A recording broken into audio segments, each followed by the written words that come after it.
1979년 10월 26일 밤 7시 40분 대한민국의 운명을 뒤흔든 총성이 울렸다. 바로 그 자리에서 대통령 박정희는 피를 흘리며 쓰러졌다. 그리고 방아쇠를 당긴 사람은 다름 아닌 중앙정보부장 김재규였다. 대통령의 비서실장보다 더 가까운 거리에서 대통령을 보좌하던 남자. 그가 왜, 어떻게, 그리고 무엇보다도 무슨 생각으로 박정희에게 총을 겨눈 걸까? 그건 단순한 개인의 반란이었을까? 아니면 역사 속에 가려진 이로운 쿠데타였을까? 김재규는 경상남도 진주 출신으로 육군사관학교 2기 출신, 박정희와는 사제지간이자 국내 정치와 정보의 한복판에서 함께한 오랜 동지였다. 1961년 5.16 군사정변 당시에도 쿠데타에 깊이 가담한 인물 중 하나였다. 그랬던 그가 왜 18년 독재의 끝을 자신의 손으로 끝냈을까? 사건의 중심으로 돌아가보자. 1979년 10월 26일 서울 궁정동 안가. 김재규는 평소처럼 박정희와 함께 저녁 식사 자리에 있었다.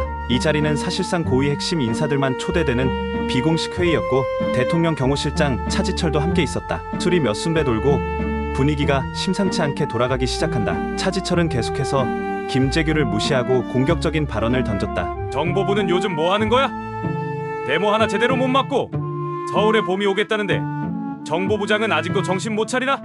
김재규는 겉으로는 웃으며 넘겼지만 속에서는 분노가 끓고 있었다. 그는 이미 오래전부터 이 체제를 바꾸지 않으면 안 된다는 결심을 굳히고 있었다. 그날 김재규는 총을 품고 안가에 들어섰다. 그리고 결국 차지철과 박정희를 차례로 향해 총을 발사했다. 6발 중 5발이 박정희의 몸에 박혔다. 당시 의료진의 기록에 따르면 명치 부근에 치명적인 총상이 있었다고 한다. 사건 직후 김재규는 자신이 한 일을 숨기지 않았다. 오히려 담담하게 말했다.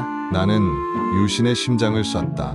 민주화를 위해 내가 할 수 있는 마지막 선택이었다. 그는 현장에서 체포되었고 이틀 만에 중앙정보부에서 공식 구속되었다. 이후 진행된 재판에서 김재규는 줄곧 자신의 행동이 내란이 아니라 혁명이라고 주장했다. 그의 변호인은 유신체제는 민주주의를 압살한 독재였으며 김재규는 이를 종식시킨 영웅이라고 말했고 검찰은 그는 단순한 권력 다툼 속에서 개인적 감정으로 대통령을 암살한 역적이라며 사형을 구형했다. 그런데 여기서부터 미스터리와 음모론이 꼬리를 문다. 김재규의 총격 이후 군부는 전두환을 중심으로 빠르게 권력을 장악했고 결국 12.12 쿠데타로 이어지며 또 다른 군사정권이 시작된다. 이때 많은 이들이 이렇게 물었다. 정말 김재규가 쿠데타를 일으킬 생각이었으면 왜 그 준비가 없었을까? 박정희 제거 후에 권력을 이어받은 건 전두환이었다. 혹시 김재규는 이용당한 것일까? 실제로 김재규는 박정희를 제거한 뒤에도 우왕좌왕했다. 비상계엄령 선포나 군 통수권 장악 등 아무런 조치를 취하지 못했고